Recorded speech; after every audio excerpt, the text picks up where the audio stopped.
दिल्ली से उत्तर प्रदेश के अपने पैतृक निवास लौट रहे थे। ट्रेन काफी लेट हो चुकी थी।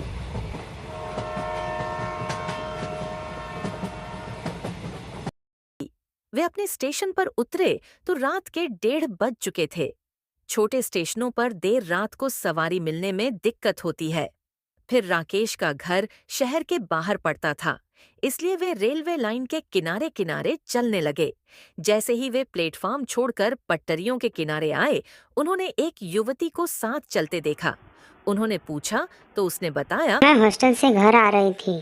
ट्रेन लेट होने के कारण मुसीबत में पड़ गई। इत्तेफाक से उसका घर उस गुमटी के पास ही था जहां से राकेश के घर का रास्ता निकलता था।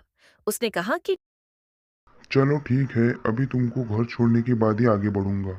उसने बताया। मैं इंटर में पढ़ती हूँ और मेरे पिताजी का नाम अर्जुन सिंह है। उसने पूछा। क्या आप बैडमिंटन खेलते हैं? राकेश ने कहा हाँ, खेलता हूँ। मैं कि वह टूर्नामेंट में उसे खेलते हुए देख है। चुकी। रेल लाइन के एक तरफ खेत थे, दूसरी तरफ छिटपुट आबादी। कुछ घर अभी बन ही रहे थे, कुछ घरों से रोशनी आ रही थी।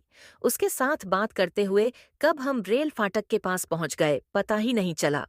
उसने इशारे से राकेश को अपना घर दिखाते हुए कहा कि अब वह चली जाएगी।